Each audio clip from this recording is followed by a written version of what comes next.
Human faces over my wall of words. I tore the earth and drawn the curves on Mother Earth. Happy designs of a broken heart, cause the songs of hurt. And though they jerk, and though they twerk, ignore the feels and all the words. Left with the pressure of keeping up with a lot of girls. 6 minutes to fall in love, 6 minutes of sex, 6 minutes to fall in lust, 6 minutes attached, 6 minutes of rolling stars, 6 minutes in debt. Spend a lifetime wishing you 6 minutes of back pressure. Lost my dad to cancer, and man, it's a tragedy. Now I'm carrying the burdens of being the man of the family. No money to bring home, though I hold a pen to a legacy. Fail on the rail, trying to keep my head in this fantasy. Coming home, finding out some of your homies changed, some for good, some for bad, but we no longer relate to think it's hate. Expectations of a graduation ceremony, but reality kept me on the fail. What more can I say? I'm sitting as I'm scrolling through the pictures in the mother city, but I'm homesick. Student budget gone wrong, falling in a trap of trying to impress all the dollies that are born rich. I put an open Bible in every room that I keep. Scared of the city, I'm going to perfuse in a stream. I'm doomed in the field, but I heard my daddy's voice softly saying, baby, you all the beauty you need. My name is Bhongo Nkumanda. I'm hailing all the way from Allowell North, Eastern Cape. I am a graduate, diploma graduate in the Cape Peninsula University of Technology. Bhongo Nkumanda is a writer. I'm a writer in terms of like I rap. I'm a songwriter. I'm also a poet. I also do script writing as I did in high school. I'm still doing it, crafting characters first. Bhongo Nkumanda is also a student of life, because I'm still studying, as much as I'm a marketing graduate, I'm also learning from friends of mine that are doing finances. Bhongo Nkumanda is a conceptual thinker as well. I always like to conceptualize everything I get myself into. The network that I always work with, Bhongo Nkumanda is also a philosophical thinker, So, yeah. Yeah, so Bhongo Nkumanda, tell me about Bhongo Nkumanda back in primary, middle school, and high school. Okay, Bhongo Nkumanda in primary school was more of I was a writer. I was also a visual artist. I was a rapper because I started off in primary school, started off in an earlier age. So Bhongo Nkumanda was an artist, like from when I was young. I hardly even did my homework. Many people can relate to that, but Bhongo Nkumanda started off as a writer, writing poems, selling a few of them, selling my poems, writing and drawing. Some of my pictures were taken by grade 5 teacher, Mrs. Ordendal, and I was also a rapper. Started off my rap career when I was grade 6 after a car accident I had, and in grade 7, I started off like recording my first song. So Bhongo Nkumanda was an artist back then. In high school, I was a rapper strictly. I also did other things. I was also doing stage performances. I was a stage actor because I was doing dramatic arts. So Bhongo was also doing like sports since I was also into rugby. So Bhongo was more of a rapper, more focused on his craft, more towards the branding line when I was in high school as opposed to when I was in primary school, just not being a brand but just focusing on the skills. So yeah. And so that's Bhongo Nkumanda. It's Bhongo Nkumanda.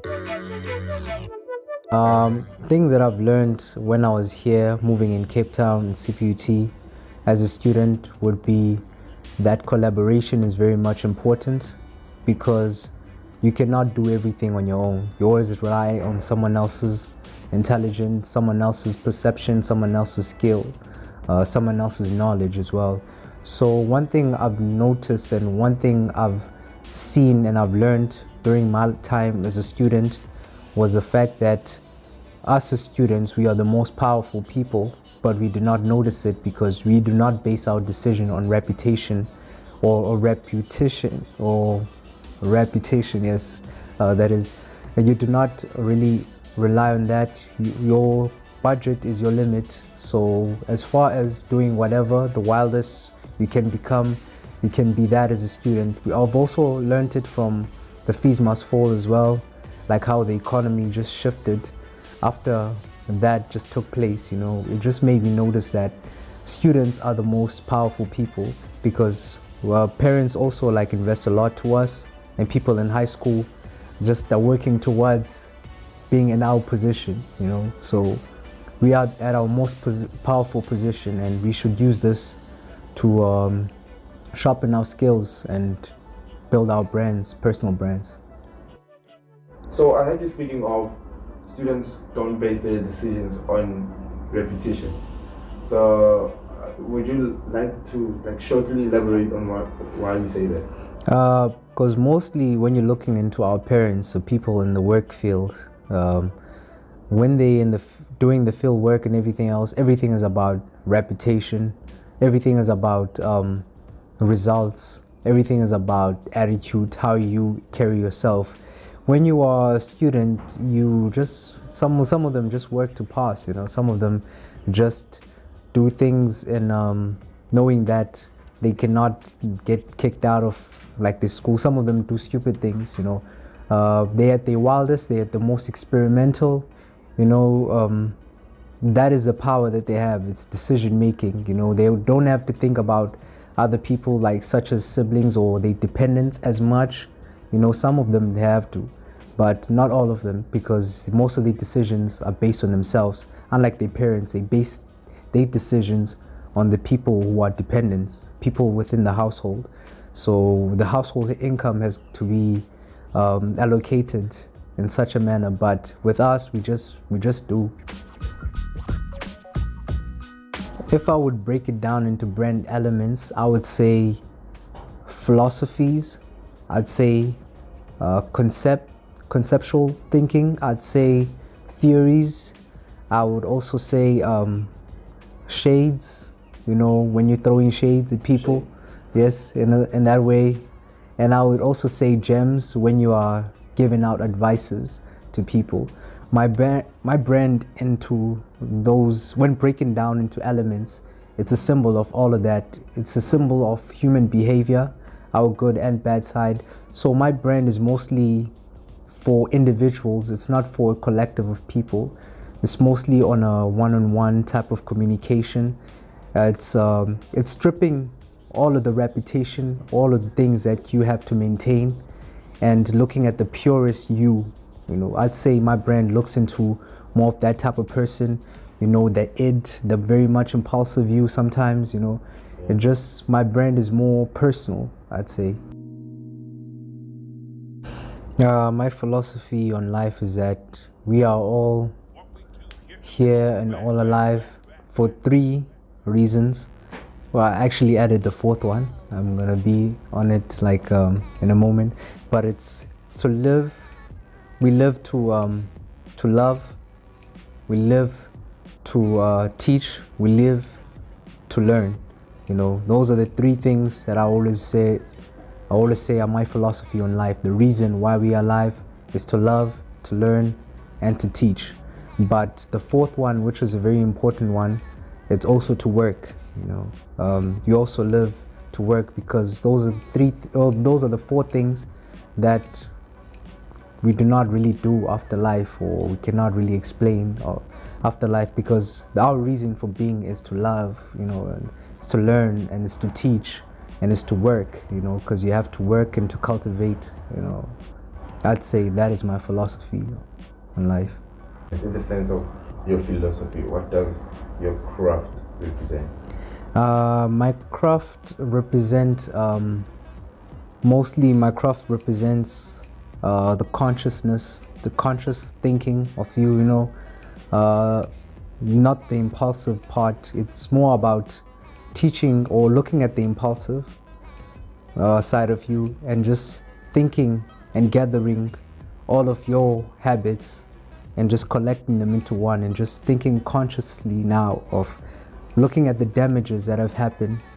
How would you look into the young person, and what would you teach to yourself if you were say in the same position?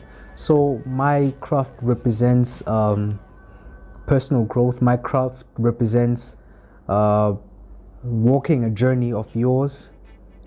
Sometimes you are uncertain of where you are going to be, but like I always tell my friends, I had this theory with the rap music, that there's a good wine and there's the less matured wine.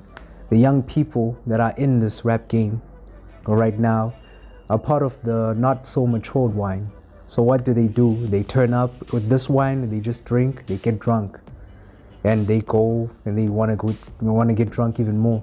And with the matured wine, the people that have stayed in the game for longer, the people that drink matured wine, it's more like they put the glasses down, they maybe not even finish their glasses, but it's more on 3 people, 4 people talking about businesses, talking about family, talking about that thing. So I always conceptualized it like that, and put it in that theory. So I'd say my craft represents journey, my journey, and me speaking back to that person that I was, and just embracing all of the flaws that I had, and just thinking consciously now about who I'm becoming and where I should be and the responsibility I have at society at large.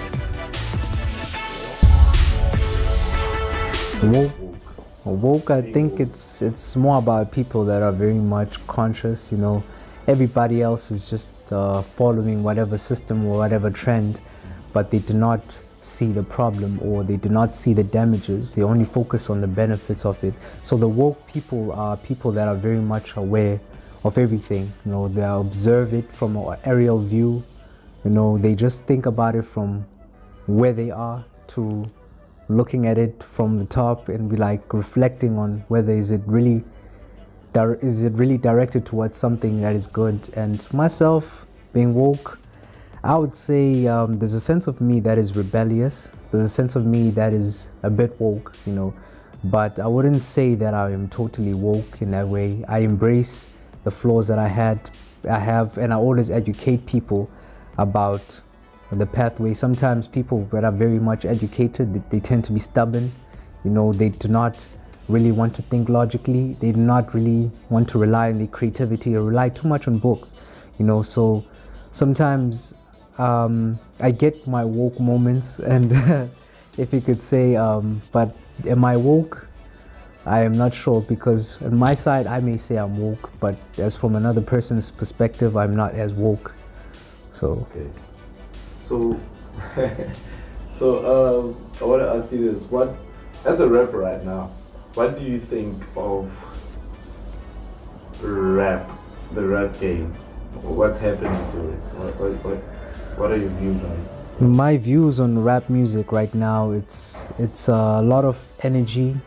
But energy is always like towards, now it's more about appearance than it is about diversifying the genre. It's like the feel, people like, what can I say, what's popular today is very much fixed. It's not diverse as it was in 2015, where we had guys like Travis Scott and A$AP Rocky representing psychedelic, and there were guys that were trapping like Future.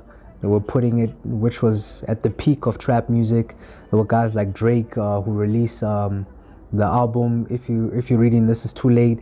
Guys like Kendrick, they were giving out jazzy music. But right now, I feel like the energy is too much similar. It's too much the same, but the appearance. It's only trap right now. Right now, I'd say people are too fixed on trap. Every person wants to do trap. Every person wants to hop on a trap beat. There's no person talking about psychedelic anymore. So I'd say it's more trap, and I'd say as last year it was more for representation of drug, like RIP to Mac Miller, passed on because of drugs.